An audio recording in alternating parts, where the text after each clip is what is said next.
இனிய வணக்கம். திருவள்ளுவர் குறிப்பறிதலின் அடுத்த 3வது குறளையும் கதையையும் இப்பொழுது பார்க்கவிருக்கிறோம். குறிப்பறிதலில் 3வது குறள், குறிப்பிற் குறிப்புணர்வாரை உறுப்பினுள் யாது கொடுத்தும் கொளல் என்று சொல்லுகிறார். குறிப்பிற் குறிப்புணர்வாரை உறுப்பினுள் யாது கொடுத்தும் கொளல் என்று குறிப்பிடுகிறார். இதன் பொருளானது, ஒருவரின் முகக்குறிப்பிலிருந்து அவரது உள்ளக்குறிப்பை உணர்ந்து செயல்படுபவரை தனது உறுப்பு என கருதப்படும் எதை கொடுத்தேனும் தன் வசப்படுத்துதல் வேண்டும் என்பதுதான் அதன் பொருள்.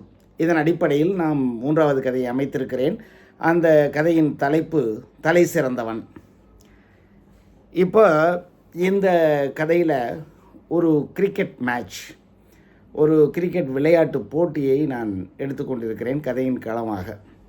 2 அணிகள், ஒன்று திருச்சி டைட்டன்ஸ், மற்றொன்று மதுரை வீரன்ஸ் என்று சொல்லப்படுகிற ஐபிஎல் மாதிரி ஒரு 2 அணிகள் விளையாடுகிற ஃபைனல் மேட்ச், இறுதிப் போட்டி. இந்த போட்டி மிகவும் முக்கியமானது. ஏனென்றால் தமிழகத்தினுடைய 2 அணிகளுமே, இந்த 2 அணிகளுமே மிகவும் பெயர் பெற்றவை, புகழ் பெற்றவை. சென்ற ஆண்டில் திருச்சி டைட்டன்ஸ் கோப்பையை வென்று சென்றிருக்கிறது. அதனால் இது மேலும் முக்கியத்துவம் பெற்றிருக்கிறது திருச்சி அணிக்கு. அந்த வகையில் டாஸ் போடுகிறார்கள்.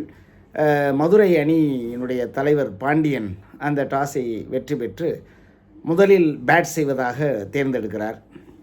இப்பொழுது இந்த கதையானது ஒரு வருணனையைப் போலவே சொல்லும். கிரிக்கெட் மேட்ச் முழுவதையும் இது சொல்ல முயற்சிக்கிற ஒரு கதை.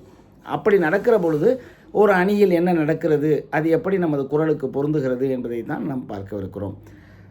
முதலாவதாக டாஸ் வென்ற அந்த மதுரை அணியானது தன்னுடைய பேட்டிங்கை ஆரம்பித்து 11 ஒவ்வொருத்தராக விளையாடி 20 ஓவர், இது ஒரு நாள் பந்தயம், one day match, 20 overs match. அப்படி 20 ஓவர்ஸ்கள் விளையாட வேண்டிய அந்த மேட்ச்சில் மதுரை அணியானது ஆரம்பத்திலிருந்து விறுவிறுப்பாக வேகமாக ஆடி தனது ஆட்டத்தினுடைய இறுதியில், இன்னிங்ஸினுடைய இறுதியில் 230 ரன்கள் எடுத்து அதை தனது இலக்காக வைத்து விடுகிறார்கள். இந்த 230 என்பது மிகவும் நல்ல எண்ணிக்கை என்று சொல்லப்படுகிற அளவிற்கான ஒரு இலக்கு.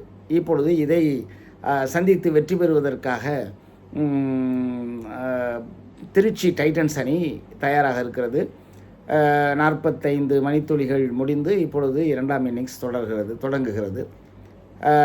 திருச்சி அணியினுடைய தலைவன் திருமுருகன் தன்னுடைய பேட்ஸ்மேன் என்று சொல்லக்கூடிய வீரர்களை அனுப்பி வைக்கிறார். 1வது 2வது இருவரும் வந்து விளையாடுகிறார்கள்.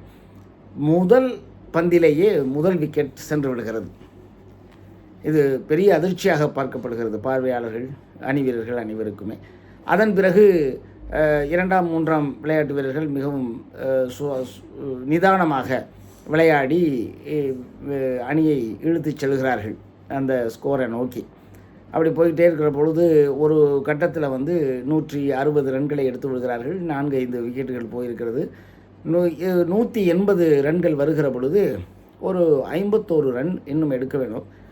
அந்த நிலையில் அந்த அணியினுடைய மிக முக்கியமான ஆட்டக்காரர் சுமன், அவர் விளையாடுகிற மேட்சுகளில் பெரும்பாலான பந்தயங்களில் 100 ரன்களை தொட்டவர் அல்லது 50 ரன்களுக்கு மேலே அடிக்கக்கூடிய வல்லமை பொருந்தியவர்.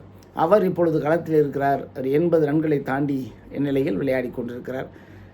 ஆனால் சுமன் எப்போதையும் விட இப்போ இந்த பந்தயத்தில் மிகவும் மெதுவாக விளையாடுவதாக கருதப்படுகிறது. அவருக்கே அது தோன்றுகிறது. 90களில் இப்பொழுது 90ஐ நெருங்கி கொண்டிருக்கிற நேரத்தில் அந்த நிலையில் இருக்கிற பொழுது 141 ரன்கள் எடுத்தால் வெற்றி என்கிற நிலையில் 4 விக்கெட்டுகள் மட்டுமே கையில் இருக்கிறது. இன்னும் 4 ஓவர்களை சந்திக்க வேண்டும். அந்த நிலைக்கு வந்து விடுகிறார்கள். இப்பொழுது ஒரு தேநீர் இடைவேளை. அப்பொழுது தலைவன் திருமுருகன் வந்து சுமனிடம் சொல்லி செல்கிறார், நீ உன்னுடைய இயல்பான விளையாட்டை விளையாடு, வெற்றி பெற்று விடலாம் என்பது போல அவர் சொல்லி செல்கிறார். இருந்தாலும் சுமனுக்கு தன்னுடைய ஆட்டத்தினுடைய வேகம் பிடிபடவில்லை. அவருக்குள் மனதில் தோன்றுகிறது, நாம் இப்பொழுது மெதுவாக விளையாடி இந்த அணி அந்த எண்ணிக்கையை தொட முடியாது போய்விட்டால் அணி தோற்றுவிடும். அதே நேரத்தில் நான் என்னுடைய எண்ணிக்கைக்காக விளையாடி நான் 100 ரன்களை எடுத்து அணி தோற்றுவிட்டால் அது பலனளிக்காது. ஆனால் அடுத்து வரவிருக்கிற 4 வீரர்கள் 2 நன்றாக வேகமாக விளையாடக்கூடியவர்கள்.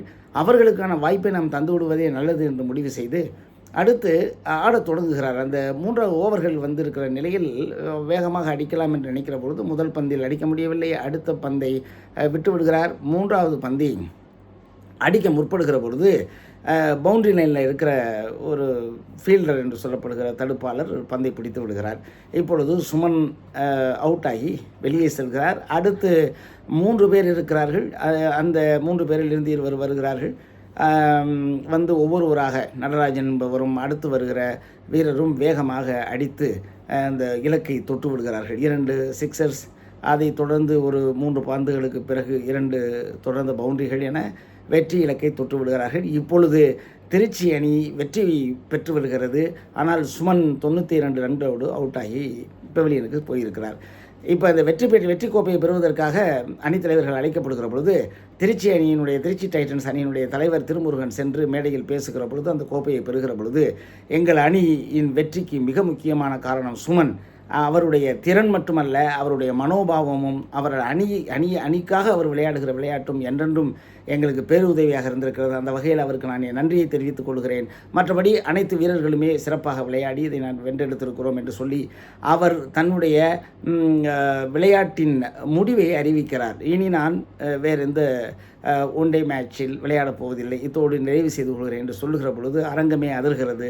ஆக தனி மனிதனாக வெற்றி பெறுவதை விட அணிக்காக தன்னை விட்டு கொடுத்து அந்த தலைவர் இடையில் அணித்தலைவர் சொன்ன குறிப்பில் இருந்து உன் இயல்பான விளையாட்டை விளையாடு என்று சொல்லுகிற பொழுது அவர் மனதில் எவ்வளோ பெரிய தாக்கம் இருந்திருக்கும். நம் அணி வெல்ல வேண்டுமே என்கிற அக்கறை இருக்கும். ஆக அந்த இதை புரிந்து கொண்டு, அந்த எண்ணத்தை புரிந்து கொண்டு இந்த சுமன் விளையாடி தனக்கு மட்டுமல்ல தன் அணிக்கும் வெற்றியை தேடி தந்திருக்கிறார் என்பது இந்த கதையின் மூலமாக சொல்லப்படுகிறது. இத்தகைய தலைவன் மிகச்சிறந்தவன், அவனை எப்படியாவது தன் வசப்ப வைத்திருக்க வேண்டும் என்பதுதான் இந்த கதையினுடைய குறிக்கோள், குரலினுடைய பொருளும் ஆகும். நன்றி, வணக்கம்.